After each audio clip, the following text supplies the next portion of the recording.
Hello welcome back to our channel AK Buzz और मेरा नाम है अरसलान खान। आप देख रहे हैं डिटेल रिव्यूज़। डिटेल रिव्यूज़ है हमारा वो सेगमेंट जहां हम किसी भी प्रोजेक्ट का डिटेल रिव्यू करते हैं और मेरा साथ देते हैं मेरे दोस्त एहतशाम रमज़ान। अस्सलाम वालेकुम। मुझे डिमेंशिया हो रहा है मून। कोई मसला नहीं है, इट्स ओके, चलता है। ये कोई लाइफ में पहली दफ़ा हुआ है मेरे जो कोई 12-13 टेक लेने पड़े जी। हालांकि आपके तो स्टार्ट मुंशी में करने इतने टेक्स नहीं होते हैं। है? मुंशी में इतने टेक्स हाँ नहीं पता होते नहीं हैं। क्यों। कुछ नहीं हो जाता है, it's okay, happens in life. या मे बी हाँ। नहीं, एक्चुअली तो माहौल से जिस माहौल से आया है ना वो हम भी कंफ्यूजन में आए। कंफ्यूज ज़्यादा है ना। हाँ, कंफ्यूज ज़्यादा। कंफ्यूज ज़्यादा। हाँ ऐसे ही है कुछ। तो किसका डिटेल रिव्यू कर रहे हैं आज हम कर रहे हैं detail review Pakistani film Gunjal. Yes ji. Gunjal जो है वो एक पाकिस्तानी फिल्म है जिसको डायरेक्ट किया है शुएब सुल्तान ने, जिसको लिखा है निर्मल बानो और अली काज़मी ने, और जिसकी कास्ट में शामिल कास्ट में काफ़ी सारे लोग हैं। अहमद अली अकबर हैं, रेशम है, आमना इलियास है, सैयद मोहम्मद अली है, अहमद अली भट्ट हैं, उमैर राना है, रज़िया मलिक हैं, अरहम खान हैं, सामिया मुमताज़ हैं और सरमत आफ्ताब हैं। ये आपने बहुत सारे निकाल लिए। ये सारे नोटेबल लोग हैं ना जिनको आप जिनके बगैर फिल्म नहीं चल सकती ना। ठीक है। कुछ मेरे पर्सनल फेवरेट भी हैं। अच्छा, शुएब सुल्तान इससे पहले एक शॉर्ट फिल्म जो कि हमने देखी वो थी लॉन्ग डिस्टेंस। इससे पहले भी वो 3-4 शॉर्ट फिल्म्स कर चुके हैं। ठीक है, पहले उन्होंने अच्छा सा हाथ अपना फिल्म मेकिंग का साफ किया शॉर्ट फिल्म्स पे और अब आए इस तरह की एक फुल लेंथ मूवी की तरफ के ऊपर। और जो है ये फिल्म रिलीज हुई है 15 दिसंबर 2023 को। 2019 कहने लगा था। नहीं मैं 23 ही नहीं, मैं 19 कहने लगा था, मुझे पता नहीं कि 19 में फंसा हूं। ठीक है, और इस फिल्म के बारे में हम थोड़ा सा बता देते हैं। ये थोड़ी डॉक्यूमेंट्री कहोगे या कह लो कि थोड़ी सी क्राइम थ्रिलर टाइप मूवी है।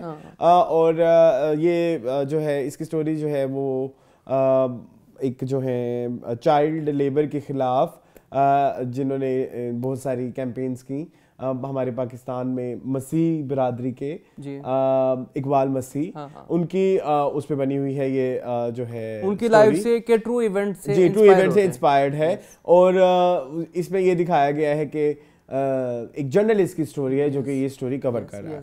और 2 साल गुजर चुके हैं और उसके बाद से वो जब इसमें थोड़ा पेनिट्रेट कर रहा है तो उसको रियल हकाइक नजर आने की कोशिश, असल हकाइक जो है नजर आ रहे हैं। अच्छा, बहुत सारे लोग ऐसे हैं जिनको इकबाल मसीह का नहीं पता होगा। वैसे Moon, I just want to ask before like इसके टीजर आने से पहले तुम्हें इकबाल मसीह का पता था? नहीं, I had no idea about Iqbal Masih या उसकी जो कंट्रोवर्सी थी या जो भी सारी चीज़ है वो मुझे मूवी के टीजर आने के बाद और उसके बाद ही मैंने इसके ऊपर थोड़ा सा हैव यू सर्च्ड? थोड़ा बहुत किया। नहीं मैं बिल्कुल मुझे नहीं भी किया तो मुझे कोई प्रॉब्लम नहीं है। थोड़ा बहुत किया क्योंकि मुझे लगता है कि इस बारे में विकिपीडिया देखा, विकिपीडिया ओके, हमें कभी किसी ने कुछ नहीं बताया। मतलब इसकी इतनी एक्टिवली कैंपेन्स नहीं हुई क्योंकि ये 90s का वाकया तब इतना सोशल मीडिया भी नहीं था और इतना ज्यादा, और सोशल मीडिया के बावजूद भी इस चीज के इस वाक्य को कभी हमारी बुक्स में भी नहीं बताया गया। ठीक है, हमें बताया नहीं गया, हमें नहीं बताया गया। Okay, so the thing is के इकबाल मसीह जो थे वो मुरीद के वाली साइड पे के रहने वाले एक क्रिश्चियन फैमिली से उनका ताल्लुक था, कैथोलिक। और उनकी जो मदर थी या उनके जो फादर, उन्होंने किसी एक कारपेट फैक्ट्री में 600 का लोन देना था और उनके पास वापस देने के लिए कुछ भी नहीं था, तो उन्होंने उनसे उनका बेटा ले लिया। ठीक है, और उनको कहा कि ये अब इधर ही काम करेगा और ये आपका लोन चुकाएगा। और उसने फिर इस चीज़ के खिलाफ आवाज़ उठाई। और उठाई कैसे? ऐसे हुआ कि सबसे पहले वो एक दफ़ा जब उसको पता लगा कि जब सुप्रीम कोर्ट ने ये सारे गुलामी की चीज़ें ख़त्म की, मतलब उन्होंने कहा कि आप किसी को कर्ज के एवज गुलाम नहीं बना सकते, तो उसको इस न्यूज़ का कहीं से पता लगा तो उसने एक दफ़ा वहाँ से भागने की कोशिश की और पुलिस के पास गया और वो वापस पुलिस उसको वहीं छोड़ के गई। और दूसरी दफ़ा वो दोबारा भागा और उसको एक NGO का साथ मिला। ठीक है, और उस NGO का नाम जो था इस फिल्म में, तो खैर इधर तो क्या बता रहे थे वैसे, OLNR, हाँ समथिंग लाइक दैट। और असल में भी उसका नाम थोड़ा डिफरेंट है। और उस तंजीम ने फिर इसको हेल्प की इस जद्दोजहद में, जिसमें उसने कहा कि बच्चों को तालीम का हक देना चाहिए और उसको खेलने कूदने के दिनों में वो नहीं काम नहीं करवाना चाहिए, ये चाइल्ड लेबर खत्म होनी चाहिए। बिल्कुल। और वो फिर इसका नैरेटिव यूएन तक भी पहुंचा, और आज भी अमेरिका तक वो गए और उन्होंने काफी ह्यूमन राइट्स के इस एजेंडा पे बातें की, और काफी उनकी आप देखोगे इंटरनेट पे तो आपको उनकी रोडों के ऊपर एहतजाज करते हुए की भी वीडियोस मिल जाएंगी। और मैं ये बता रहा था कि यूएन में आज भी जिसने चाइल्ड लेबर के अगेंस्ट जो भी वो की होती हैं इक़दामात या कुछ भी चीज़ें की होती हैं, तो उनको यूएन इकबाल मसीह के नाम से अवार्ड भी देता है। ठीक है। और इसके अलावा उन्हीं की जब ये तहरीक चल रही थी, तो उसी के चलते 20 स्कूल पाकिस्तान में आज भी ऐसे हैं जिधर जो उनकी ही उस टाइम की चली हुई तहरीक के थ्रू बनाए गए। Very good. यानी कि 20 स्कूल ऐसे हैं पाकिस्तान में जो कि उसी फंडिंग से आते हैं। और इसके अलावा उन्हें अभी 2022 में सितारे शुजात भी दिया गया है। शुजात ही है ना? शुजात ही होता है, ये इम्तियाज होता है। शुजात दिया गया है। और इसके अलावा और भी मतलब इनके काफ़ी सारे अवार्ड्स हैं जो कि इनको दिए जाते हैं। और इधर तो नहीं, लेकिन अमेरिका और बाहर इकबाल मसीह डे भी बनाया जाता है। ठीक है, जिसमें ये जो चाइल्ड लेबर के खिलाफ जो भी लोग लड़ रहे हैं उनको याद किया जाता है और उनमें इनका नाम सरफहरिस्त है। ईस्टर वाले दिन इनका मर्डर हुआ था। हाँ। और वो मर्डर अभी तक मिस्टीरियस है जी। बेसिकली इसी के ऊपर ही मूवी की स्टोरी जो है बेस करती है कि किसने मारा होगा इसको, क्या ये एक हादसाती मौत थी जो कि इस्टेब्लिश हो चुका है और अदालत ने ये केस खारिज कर दिया हुआ है इन बेसिस के ऊपर कि ये एक हादसाती मौत थी। ठीक है। या आया कि ये एनजीओ वालों ने इसको मरवाया? नहीं, ये तो अभी हम फिल्म की बातें करें, मैं अभी फिल्म शुरू अच्छा चलो रियल लाइफ की आप बात कर रहे हैं। अभी मैं इधर तक पहुंचने की मेरी रीजन ये थी कि अगर हम इधर तक खड़े हो गए हैं, अब बताओ कि फिल्म की कहानी को क्या कहना चाहिए था ये सब जानने के बाद। क्या हमारा सहाफ़ी हमारा हीरो है या हमारा हीरो इकबाल मसीह है, या जो एक मरकजी किरदार, हीरो चलो हम नहीं कहते, हम कह लेते हैं मरकजी किरदार क्या है। हमारी कहानी तो हमारे सहाफ़ी के गिर्द घूमती है। तो सहाफ़ी के गिर्द घूमती है। तो अब हम इसकी कहानी के बारे में बताते हैं कि ये जो हमारा सहाफ़ी है उनके जो मर्डर होता है जो कि ईस्टर के दिन जो आपने बोला, उसको इन्वेस्टिगेट करता है बेसिकली। ठीक है। क्या हुआ? हाँ सही है। अच्छा ठीक है। अब वो उसको डिफरेंट जो भी स्टोरीज मिलती हैं और जो भी उसको जो बताया हुआ मिलता है उसको वो लिखता है, तो वो उसके डिफरेंट उसके पास पर्सपेक्टिव्स आ जाते हैं और फिल्म हमें वो पर्सपेक्टिव्स बार-बार दिखाती है, उसी को विजुअलाइज करते हैं एंगल से। और ये एक इवेंट की 3-3 बार भी हमें विजुअलाइजेशन दिखाई गई है हर बंदे के अकॉर्डिंगली। ठीक है। और साथ ही साथ ये भी बताया गया है कि जो हमारा सहाफ़ी है उसका ताल्लुक भी जो है क्रिश्चियन फैमिली से है, और ये अपने इक्वालिटी के राइट के लिए वो भी उतना ही ज्यादा भावुक है जितने वो 1992 में वो लोग थे। इकबाल मसीह। और इसके अलावा बस अब बाकी जो आप फिल्म की चीजें वो आप बता। फिल्म में एक्चुअली उन्होंने ये दिखाया है कि फिल्म का स्टार्ट कुछ इस तरह से होता है कि अदालत से रिहा कर दिया जाता है एक बंदे को जिसके ऊपर इल्ज़ाम लगाया जाता है कि इसने इरफान मसीह, फिल्म में उसका नाम बताया कि इरफान मसीह को कत्ल किया गया। उसके बाद इन्वेस्टिगेशन जो है वो शुरू करता है हमारा जो रिपोर्टर ही है वही शुरू करता है, जिसकी बॉस जो है वो रेशम प्ले कर रही है। रिपोर्टर का नाम है शहबाज। रिपोर्टर का नाम शहबाज है और रेशम का नाम जो है वो सरवत है, वो उनकी बॉस हैं। वो जो है ये पूरा अखबार जो है वो प्रेस को जो है वो ओन करती हैं। वो उनको काम के ऊपर लगाते हैं कि आप खुद इस चीज़ की इन्वेस्टिगेशन करो कि कहानी जो है आपको खबर में नहीं, कहानी में इंटरेस्ट होना चाहिए। तो वो करने जब निकलता है तो उसको डिफरेंट लोग मिलते हैं, उसको उसका फ्रेंड दोस्त मिलते हैं जिसके साथ वो था जब उसका कत्ल हुआ।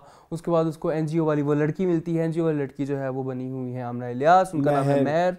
और फिर उसको उसका लड़के का एक इरफान मसीह का भाई मिलता है। और हर बंदे की कहानी जो है उसके मुताबिक इस फिल्म को नरेट किया गया है और हमें ये बताने की कोशिश की गई, हमारे पास पॉइंट ऑफ व्यू दिए गए हैं कि कौन इसका असल कातिल हो सकता है, जो कि आज तक अभी तक इस्टेब्लिश नहीं हुआ। ठीक है। अगर रियल लाइफ में भी बात करें तो हमारे पास 2 कल्प्रिट बताए गए हैं। एक हमारे पास कल्प्रिट है जो एनजीओ है वो है, और दूसरा कल्प्रिट हमारे पास है कारपेट फैक्ट्री का जो ओनर है, जिसकी कारपेट फैक्ट्री में ये लड़का काम करता था। तो ये बेसिकली कहानी का सेटअप है बेसिकली, और ओपन एंड स्टोरी है और बिल्कुल फ्लैट और स्मूथ स्टोरी है, इस तरह से कह सकते हैं जी। और इसके अलावा बाकी एक भी था कि कारपेट एक तो बहुत सारे इसके साथ चीज़ें जुड़ी हुई थी कि वो एक क्रिश्चियन फैमिली भी है, फिर इसके अलावा जो है वो एक गुलाम है, और फिर इसके अलावा एक मतलब हुकूमती और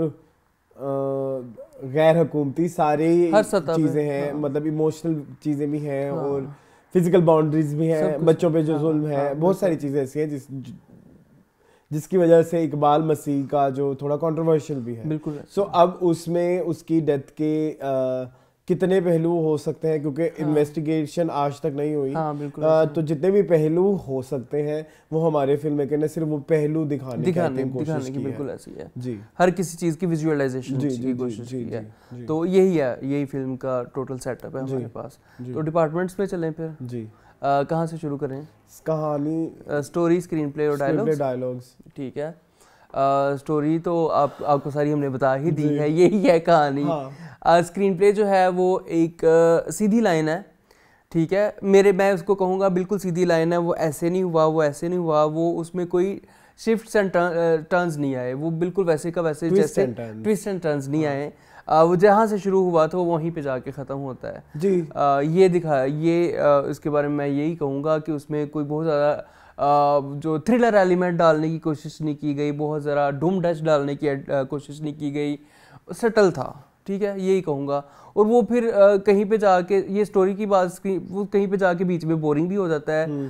बंदा जो है वो थोड़ा सा, तो आपको पता है जमाइयाँ भी आने लग गई थी बीच में जी। तो कभी आप बहुत ज़्यादा इमोशंस में बह जाते हो उन चीज़ों के ऊपर, उन चीज़ों को लेके, कभी आप रोने भी लग जाते हो, कभी आपके आंसू भी बहने लग जाते हैं। तो इस चीज़ को लेके मैं अभी तक कंफ्यूज हूँ। मैं ये कहता हूँ कि शायद इसका ट्रीटमेंट कुछ इस तरह से है कि इसको अगर OTT के ऊपर रिलीज़ किया जाता या इसको YouTube के ऊपर रिलीज़ किया जाता तो मे बी ये ज़्यादा इफेक्टिव साबित होती एज़ कम्पेयर टू सिनेमा, क्योंकि सिनेमा एक्सपीरियंस एक और चीज़ का नाम है जिसमें हम कहते हैं कि स्टोरी मेकिंग में जो है वो इंट्रोडक्शन भी होना चाहिए, उसमें जो है वो क्लाइमैक्स भी होना चाहिए, उसमें इंटरवल भी होना चाहिए, उसमें इंटरमिशन, वो सारा कुछ जो है वो मुझे लगा कि मिसिंग है स्क्रीन प्ले के अंदर, जो मैं कहूँगा। तो मुझे भी ऐसे लगा, मुझे कोई एक ड्राइविंग फोर्स नहीं थी मतलब मेरे लिए कि मेरे लिए मेरा मरकजी किरदार कौन है। क्या वो इकबाल मसीह का करेक्टर जो बेसिकली इसमें तो इसका नाम इरफान मसीह रखा गया था, या हमारा सहाफ़ी, या हमारी मतलब जो भी करेक्टर मेहर, तो मुझे कुछ समझ नहीं लगता था कि मैं किस जानिब मैं किसके साथ हूँ, या मैं किसकी कहानी देख रहा हूँ, मैं किस मतलब मेरी फिल्म मुझे अगर मैं जब हम पहले ही बैठने से पहले ये चीज़ एस्टेब्लिश कर चुके हैं कि जैसे हम बहुत सारे लोग नहीं जानते इकबाल मसीह को, तो कुछ एक ऐसा चीज़ हो कि आप कहें कि आप जाके सर्च करें उसके बारे में, या आपके थोड़ा सा आपके अंदर थोड़ी सी क्या कहना अवेयरनेस पैदा हो उसके बारे में, और फिर आप फैलाएं उस चीज़ को। जैसे दंगल मूवी में अगर आप देखें, मैं उसका इससे कोई ताल्लुक नहीं है, लेकिन मैं वैसे रियल लाइफ का तो मैं यही कह रहा हूँ ना कि जो रियल इंसिडेंट्स पे बेस्ड मूवीज होती हैं तो वो फिर आपको घर जाके सवाल करने पे मजबूर करती है। लेकिन हमें थ्रू आउट द मूवी इसको इतना इंटरेस्टिंग नहीं बनाया गया कि मैं इस चीज़ पे इतनी कोई आप कहते हो कि बस कहानी थी, सुन ली है, और हमें जितना शायद बताना गया था वो बता दिया आपने, और जितना आपने बताया उतना हमारा अवेलेबल भी है। वो है, बल्कि आपने उतना भी नहीं दिखाया। आपको दूसरी दफा जब वो निकला था तो उसकी जर्नी इकबाल मसीह की, जब वो दूसरी दफा उस कारपेट फैक्ट्री से निकला तो वो दिखाना ज्यादा जरूरी थी कि वो इस लेवल पे कैसे पहुंचा। बिल्कुल, और इस लेवल क्या और चीजें थी जिस अगर आप दिखा ही रहे थे सभी के ख्याली चीजें, जैसे एक ख्याल में दिखाया कि उसको मार पड़ी, फिर एक ख्याल में दिखाया कि नहीं हम तो बड़े खुशी रहते थे, ठीक है। तो एक ख्याल में ये भी बताना जरूरी था कि कोई उसका मर्डर प्लान कर रहा है, किस तरह, क्यों, क्या वजह बनी ना, उसके अगेंस्ट उनको क्या मिलेगा। वो बार बार कहते थे एनजीओ वालों से पैसे आएंगे, तो वो कोई एक चीज दिखा देते, किसी का ख्याल दिखा देते जिसमें फॉर एग्जाम्पल वो अहमद अली भट्ट का ही ख्याल दिखा देते कि एनजीओ वाला ये सोच रहा है, वो प्लान कर रहा है, सो दैट कि आप कंप्लीट बैठ के उठते। हाँ। आपने सबके ख्याल तो सुन लिए, लेकिन सबके ख्याल भी पूरे नहीं है। आप क्वेश्चन मार्क के साथ ही उठे। हाँ, आप क्वेश्चन मार्क के साथ ही उठे हो। उठना हमने क्वेश्चन मार्क के साथ ही था, क्योंकि वो तो अभी तक अनसॉल्व्ड है ना। जैसे तलवार मूवी है, या जैसे वही समथिंग मर्डर केस, क्या नाम है, अंकुर मेहता। हाँ, अंकुर मेहता मर्डर केस। उसमें भी आप उठते एक क्वेश्चन मार्क के साथ ही हो, लेकिन थोड़ा सा तो कुछ ऐसा बनाए कि आप कहें कि ये पलड़ा भारी है, कुछ ठोस बताना जरूरी है हमें। हाँ, मतलब कि आपका अपना भी एक पर्सपेक्टिव होता है ना, एक राइटर का भी पर्सपेक्टिव होता है। राइटर को हमें अपना पर्सपेक्टिव भी देना चाहिए था।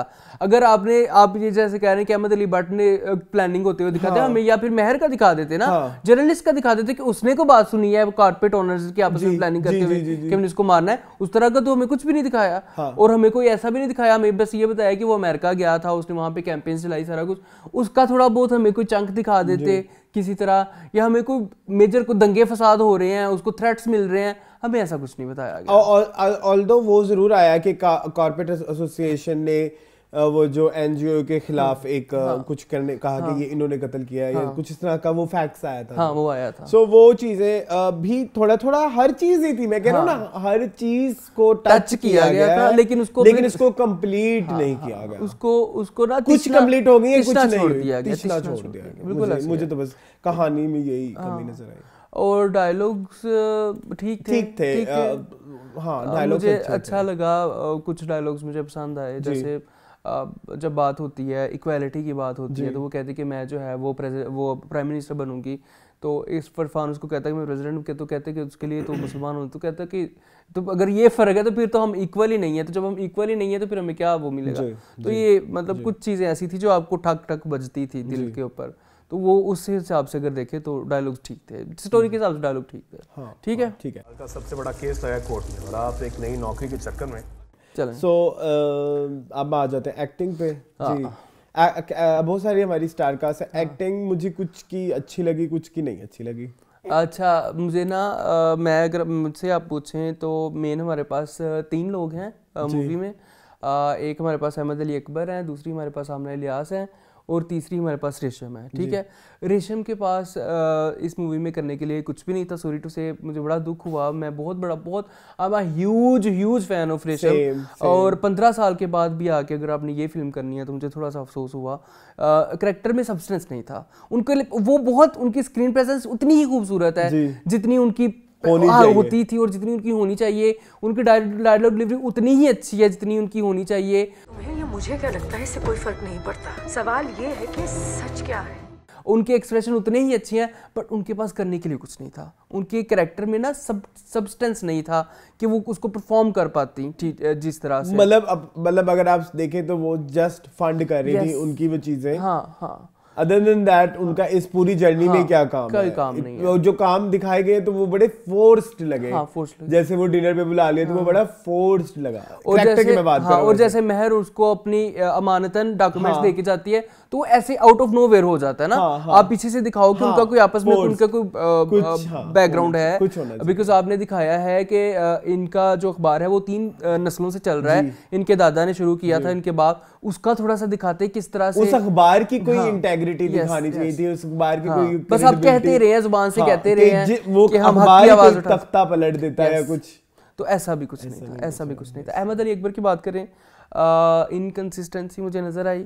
पंजाबी डायलॉग कहीं पे बहुत फोर्स्ड लग रहे थे। वो पंजाबी एफर्टलेस नहीं थी। हम अहमद अली अकबर को जानते ही उनकी एफर्टलेसनेस की वजह से हैं, जो उनकी हमने बाकी उनके ड्रामों में देखा, हमने परिजात में देखा, हमने अभी इडियट में देख रहे हैं, तो वो उनका एक खासा है। लेकिन यहाँ पे मुझे लगा कि कुछ जगह पे उन्होंने इतना अच्छा किया है, स्पेशली वो सीन जहाँ पे वो अपनी बॉस के साथ, रेशम के साथ कंफ्रंटेशन कर रहे होते हैं, उनको कह रहे होते हैं कि आपका अखबार बंद होने चला रहा है, आपने एम्प्लॉयज़ को नहीं बताया, ब्ला ब्ला ब्ला। वो सीन सबसे पावरफुल था इस मूवी का। उसके अलावा अगर आप देखें तो अहमद अली अकबर का जो करेक्टर था वो ऐसे था, कंसिस्टेंट नहीं था। आपका ये लगा, मुझे ये लगा कि इट वाज कंसिस्टेंट। ओके, ठीक है, बट हाँ, वो सभी की नहीं, मैं खासकर बात करूंगा रेशम की। ये जो 3 नाम है बेसिकली, हाँ, आमना इलियास, अहमद अली अकबर, मुझे एक टोन ऊपर लगी कि फास्ट है। हाँ, शायद ऐसा जेब में डालो उसमें कोई शक ही नहीं कि इरफान मसीह का कत्ल साजिश थी। मतलब आपने कुछ ज्यादा करने की कोशिश की है। जल्दी यार सीन कर लो सीन है, बस आज ही टाइम है, कर लो। और आपने कुछ ज्यादा करने की कोशिश की है। हाँ, सटलिटी नहीं थी, एक वो ठहराव नहीं था, मतलब आई फेल्ट। और जहाँ पे हम मेन कास्ट की बात करते हैं, मुझे जो सपोर्टिंग कास्ट थी उसने इतना इम्प्रेस किया। उसमें specially I would like to mention Razia Malik, जो कि इकबाल मसीह की मदर प्ले कर रही हैं। उन्होंने इतना अच्छा करैक्टर, जब भी आती थी वो स्क्रीन के ऊपर मेरी आंखों में आंसू आ जाते थे। वो माँ के अंदर की तड़प जो होती है और जिसके बच्चे को मार दिया गया, जिंदों में हम उनको देख रहे हैं। गुंडू की माँ, चिमनी की साथ होने वाली सास। तो उस तरह से, लेकिन इधर हम पहचान ही नहीं पाए यार। उन्होंने इतना अपने कैरेक्टर पे काम किया। दूसरे मैं ज़रूर मेंशन करना चाहूँगा सरमद आफ्ताब को।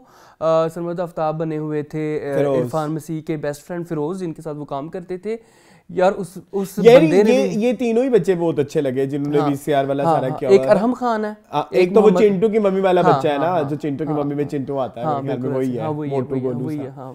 एक यही जो इकबाल मसीह बना हुआ है, और एक वो भी है जो वेटर बना हुआ है ना जी, वो अरहम है उसका नाम, ठीक है। तो ये सारे लड़के, ये बच्चे बहुत अच्छे थे। बच्चों को बहुत अच्छा डील किया गया। मुझे ऐसा लगता है कि उनसे उनका मैक्सिमम पोटेंशियल निकलवाया गया। साडा काम मुकिया नहीं, सारे मजदूर बच्चे स्कूले पढ़ावांगे।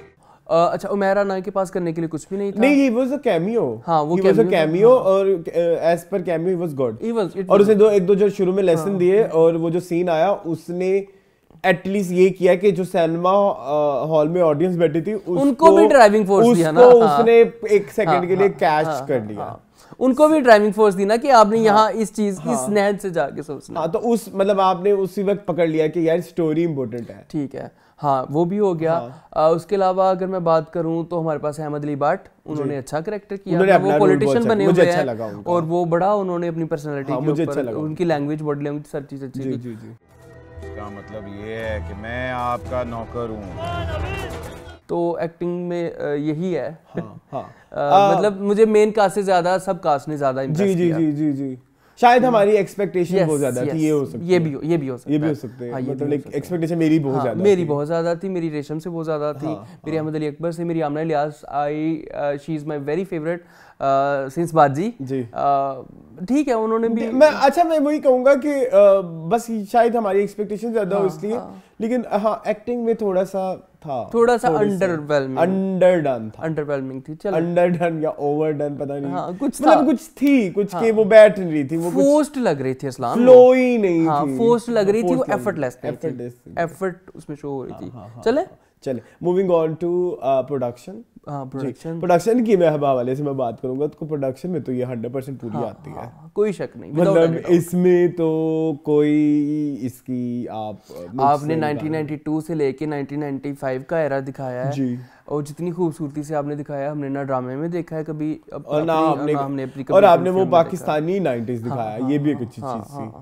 आप फ्रेम के पीछे एंड तक नहीं ढूंढ सके कोई भी ऐसी चीज, पूरी डेप्थ थी फ्रेम के अंदर। हाँ, मतलब डेप्थ थी फ्रेम्स के अंदर। हाँ, मैं वही कह रहा हूँ ना कि एंड तक जाके भी आप कोई फॉल्ट नहीं ढूंढ सकते। मतलब आपने वीसीआर का दौर भी दिखाया, तो वीसीआर भी दिखाए, तो उसी जमाने में गांव में किस तरह की सेटिंग हुई है। वही 100 वाले नोट आपने निकाले, 100 वाले नोट, 10 वाले नोट, मतलब करेंसी नोट जो जितने भी थे। कपड़े भी अगर आप देख लें तो कुछ ऐसा नहीं था कि आप इनको कह सकें कि no this is not 90s, मतलब ये हम उस एरा में नहीं। आई रियली लाइक, मुझे बड़ा ही पसंद आया। वो एक वो शॉप के अंदर होते हैं, वहाँ पे स्टिलमैन्स ब्रीज क्रीम और स्टिलमैन्स फ्रैकल क्रीम के वो उसका किताबचा सा लगा हुआ था, वो होता था दुकानों के ऊपर। अच्छा, डार्क स्किन दिखाया हुआ है बेसिकली, हमारे यहाँ थोड़े जो क्रिश्चियन कम्युनिटी है थोड़ी डार्क स्किन है, तो उसके साथ ही उन्होंने उसको एक जगह पे था। तो वो बड़ा अच्छा कॉन्ट्रास्ट, वो बड़ी मुझे, क्योंकि हम उसी जमाने के हैं, ठीक है, तो हमें हमसे तो थोड़ा पुराना ही है, लेकिन तब बच्चे, लेकिन वो यही ना 90s में यही चल रहा था ना कि गोरे हो जाएं। हाँ, वो पिछले दिनों आजकल मैं टिकटॉक पे कैड देख रहा था, ओलिविया कह रही थी, ए ओलिविया मुझे गोरा कर दे। वो महिमा चौधरी की ऐड थी, वो मैंने आपको टिकटॉक पे भेजी थी। तो ये है, ये था।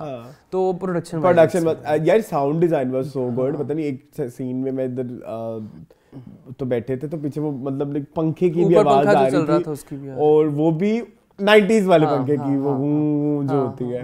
और म्यूजिक, बैकग्राउंड म्यूजिक भी इतना इरिटेटिंग नहीं था जितना हमारी आजकल फिल्मों में इरिटेटिंग, बड़ा स्मूथ, मैं वो कह रहा हूँ ना, बड़ी सीधी जाती है, आप बिल्कुल मतलब लाइक मेडिटेट करें बैठ, ऐसे लग रहा है कि फिल्म देख रहे हैं। मुझे गाने भी अच्छे लगे जो डाले गए, उनको बड़ा 3 गाने डाले थे सिचुएशनशिप के साथ जो ओवरलैप करके डाले गए थे। बिल्कुल ऐसे बीच में डायलॉग भी चल रहे हैं, बीच में आपके सारे सिनेरियोज भी चल रहे हैं और साथ साथ आपका गाना भी चल रहा है, बड़ी खूबसूरती से दिखाया गया। तो ये सारे डिपार्टमेंट्स में तो ये मूवी बहुत अच्छी है। जो गाड़ियां दिखाई हैं, जो बाइक्स दिखाई हैं, इवन जो जलसा हो रहा है, जो कार्ड्स उठाए हुए हैं, जो कमरा दिखाया है उनका, जो रेस्टोरेंट, जो ग्लास दिखाए हैं, जो कप दिखाए हैं यार, एवरीथिंग, वो पियानो का पेन तक आपने इतनी डिटेल रखी है जो हमारे बचपन में होता था जी। और उसके अगर आप कपड़ों की अलमारी खोलें तो वो अखबार पड़ी हुई है। प्रोडक्शन में आप नहीं कोई फॉल्ट निकाल सके मेरे ख्याल में, है ना। इट वाज सो गुड, इस मामले में ये 10 on 10 थी। हां बिल्कुल ऐसे ही चल ना, हमें डबिंग का भी कोई इशू नजर नहीं आया, बड़ी खूबसूरत। और इसके अलावा सॉरी सिनेमेटोग्राफी की थोड़ी सी तारीफ कर देते हैं, कैमरा वर्क भी अच्छा था, फ्रेम बड़े मतलब जो स्टार्ट का सीन था अरसलान, वो कितना खूबसूरत था। वो उधर आपको लाइटिंग बहुत कम लाइटिंग में किया गया, लेकिन आपको लगा कि आप रात में बैठे हो। हां बिल्कुल ऐसे, वो एक रात की एक सिनेमा में मेरे ख्याल में यही एक चीज होती है कि जो आपने समा बांधना होता है, आपने फील करना होता है कि जो जिस टाइम में वो गुजर रहा है वो सीन, आपने वो उस टाइम में को फील। हाँ, तो वो रात वाला सीन जब भी आता था तो मुझे लगता था कि ये किसी गांव का रात का सीन है। बिल्कुल ऐसे, बिल्कुल ऐसे। तो उन्होंने कोई परवाह नहीं की कि मेकअप या कोई मुंह नहीं क्लियर आ रहे नहीं आ रहे, तो ये सब चीजें बड़ी अच्छी, हाँ बड़ी अच्छी थी। चलें आगे क्या रह जाता है? आगे म्यूजिक में 3 गाने हमने कह दिए कि 3 गाने भी अच्छे थे, बैकग्राउंड स्कोर भी अच्छा था। मुझे तो बड़े मतलब गाने अभी याद नहीं है, ज़ाहिर बात है उस तरह से नहीं थे कि आप उनको मेमोराइज कर सके, लेकिन जिस तरह से थे वो सिचुएशन के हिसाब से सेट थे और बड़े अच्छे थे। और बैकग्राउंड स्कोर की बात करें तो बैकग्राउंड स्कोर भी बड़ा इंटरेस्टिंग था, वो जहाँ पे जितना रिक्वायर्ड था वहाँ पे उसको उतना ही यूज़ किया गया। 3 गाने थे, मैंने बात की जैसे 3 गाने भी बिल्कुल उसके हिसाब से ही थे, स्टोरी के हिसाब से थे और अच्छे थे। हाँ ठीक है, सुनने के हवाले से व्हाट डू यू थिंक? ये दम घुटता है लावा। हाँ बिल्कुल ऐसे ही है, मतलब इतने ऐसा नहीं कि आप उसको याद रख सको, बट अच्छे थे। मैंने तो हाँ, मुझे वो राहत फतेह अली खान वाला गाना अच्छा लगा। वो एंड पे नंबरों पे चला था, वो नंबर ही कहते हैं ना, वो जो ऐसे चल रहे होते हैं उन पे चला था, अच्छा था, अच्छा था। डोर पकड़ ली जीवन तेरी। बैकग्राउंड स्कोर भी अच्छा था, वो भी अच्छा था, तो वो सारा कुछ ठीक था जी। अब डायरेक्शन ही रह गया, आई थिंक। डायरेक्शन क्या कहेंगे आप? अच्छी थी डायरेक्शन, सरमद सुल्तान ने अपना काम किया। अच्छी क्या मतलब उनको जो दिया गया था उसने डिलीवर तो किया है, मतलब उनको जो कहानी पकड़ाई गई थी कि लो भाई इसके ऊपर आपने काम करना, तो उन्होंने तो अपना काम किया है। अच्छा, नहीं मुझे लगा थोड़ा सा चूक गए शायद राइटिंग में, स्टोरी टेलिंग में, वो शायद स्टोरी टेलिंग थोड़ी कहीं रह गई, ब्लर सी रह गई। वो तो ब्लर है, वो तो हमने शुरू में है हमारा अपना नैरेटिव सेट। देखो ब्लर तो मैं कह रहा हूँ ना, हमें पता है कि हमने ब्लर ही उठना है, लेकिन उस ब्लरनेस में भी कुछ सॉलिडनेस होनी चाहिए। हाँ ना, कुछ सॉलिड होना चाहिए कि आप ग्रिप कर ले, हाँ बैठ जाएं। हाँ ये नहीं किया, ये नहीं किया आपने कि हम कहे कि अब अगले सीन में क्या होने वाला है, अगले सीन में क्या होने वाला है, अगले सीन में क्या होने वाला है, वो नहीं था, वो वाली चीज काफी। और डॉक्यूमेंट्रीज जो अभी आजकल नेटफ्लिक्स पे आ रही हैं, वो थोड़ी तुम्हें पता है ना वो कितनी एडवांस लेवल पे आ रही है, ठक तो इसमें थोड़ी वो डॉक्यूमेंट्री नेचर भी थी, थोड़ी स्टोरी टेलिंग भी, रीइनैक्टमेंट भी थी, वो सारा कुछ था। तो वो सब कुछ अमेलगामेट करके ना पता नहीं क्या हो गया। हाँ। मुझे लगता है कि अगर ये फिल्म OTT रिलीज होती तो यस मजा आता। हम घर में बैठ के टीवी पे सुकून से देखते, जब हमारा दिल करता हम पॉज करते, कोई सीन पीछे करके देखना उसको पीछे करके देखते, जिस सीन को आगे करके देखना उस सीन को आगे करके देखते, और हाँ यही था।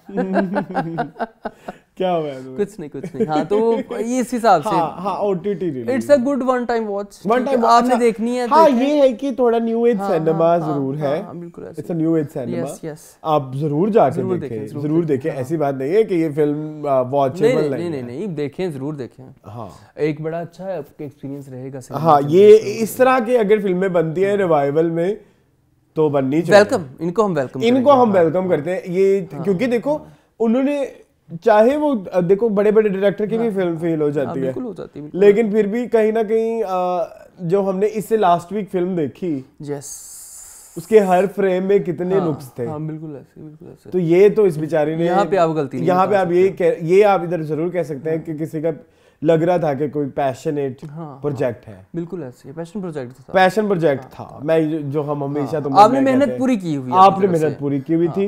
बस ये है कि वो कुछ फिर किस्मत में होती है या फिर कुछ वो लाइक एग्जीक्यूशन में कभी-कभी आप मार खा जाते हो। हाँ, तो वो था। तो लेकिन इस तरह की एफर्ट को हम सेलिब्रेट करना चाहते हैं। आप लोग जरूर जाके देखें फिल्म और सिनेमा घरों में, सिनेमा में देखें, बिल्कुल सिनेमा में जाके देखें, जाके और क्या वो वेट नहीं करें कि भाई नहीं सिनेमा घरों में जाके जरूर देखें आप, ठीक है। चलें फिर परमिशन लें अपनी। कोई आपने रेटिंग देनी हो? रेटिंग 10 में से 3.5 3.5 10 में से 10 में से नहीं, सॉरी 5 में से 3.5 5 में से मैं 10 में से 7 8 10 में से मैं 7.5 दूंगा, 7.5 10 में से 7.5 दूंगा, ठीक है। मैंने भी यही सोचा, मैं 3.5 10 में चैन की होगा। नहीं तो हाँ ठीक है, शुक्र है। हाँ चले जी। कोई बात रह गई हो कुछ? बस मुझे कुछ, हाँ बस यही है, हमने हर चीज को तो डिस्कस कर लिया। नहीं, मैं ये कह रहा था कि बड़े अच्छे तरीके से उन्होंने कहानी को दिखाया, जिस तरह से आपने हमारी माइनॉरिटीज़ को, क्रिश्चियन कम्युनिटी को दिखाया, वो चीज़ बड़ी कमेंडेबल थी। आपने सारा उनका जो ईस्टर वाला सारी उनकी सेलिब्रेशन है वो बड़े अच्छे तरीके से दिखाई। आपने उनके पर्सपेक्टिव को हमारे आगे रखा। जॉन में भी देखी थी, बिल्कुल जॉन में भी देखी थी। और मैं ये कह रहा था कि एक मुस्लिम राइटर होते हुए उन्होंने उनको समझा, उन चीज़ों और उनको एम्पैथाइज किया, डिलीवर किया, तो वो बड़ी कमेंडेबल सी चीज़ है। अच्छा, मुझे थोड़ी सी बस एक ऐड करनी बात कि मुझे फिल्म बड़ी अच्छी लगी है, बुरी नहीं लगी। आप देख सकते हैं सिनेमा घरों में, और मतलब ये एक अच्छी एफर्ट है। बट मेरा सिर्फ थोड़ा सा कंफ्यूजन ये रह गया कि हम कुछ लेके नहीं आए वहाँ से। हाँ बिल्कुल, कि हमारे साथ फिल्म रह जाती है। और मेरे ख्याल में अच्छी फिल्म वो होती है जो सिनेमा घर के साथ आप निकले और आपके साथ रह जाए। तो वो एक बस थोड़ा सा प्रॉब्लम रही मेरे लिए। Good luck. आई होप आपको नाम बड़ा प्रॉपर था, नाम वो सो परफेक्ट नाम था, परफेक्ट नाम बिल्कुल। वो उस गुंजल में फंसे रहते हैं, फंसे रहे, लेकिन बस वो फिर आपको थोड़ा सा तो हमें गुंजल से या हमें बहुत ज्यादा हमें गर्दन घोट देनी चाहिए थी, या हमें थोड़ा सा रास्ता देना चाहिए था। और आपने कुछ नहीं किया, आपने जहां से शुरू किया आपने वहीं पे खत्म किया, तो वो था। चलें, एक बात बताइए मुझे, आपको एंड वाले सीन समझ आया? वो जो दोबारा से वो सीन उधर जाता है और वो मट्टी के ऊपर मुंह मतलब रख के, नो उसका थोड़े मुझे आर्टिस्टिक अप्रोच समझ नहीं आया। मुझे भी नहीं आई कि वो वहाँ पे जाता है, हमारा जो रिपोर्टर है, और वहाँ पे खून पड़ा होता है, गोली एकदम चलने के बाद खून को ऐसे पकड़ के फिर रोटनियाँ लेने लग जाता है, कि उसको इंसाफ नहीं मिला ना इवेंचुअली। तो बाद में हमारी जो रेशम थी, उन्होंने भी यही कहा ना कि हम जितना मैक्स कर सकते थे वो हमने कर लिया है। इंसाफ एक ऐसी चिड़िया है जो पाकिस्तान के पेड़ों के ऊपर आके नहीं बैठ सकती। तो ये ठीक है। तो जी ये थी गुंजल मूवी की डिटेल रिव्यू। हाँ, आई होप आपको पसंद आई होगी। मज़ीद इस तरह की वीडियोस देखने के लिए हमारे चैनल को सब्सक्राइब कीजिए। मुझे और मुझको दीजिए इजाज़त। अल्लाह हाफ़िज़।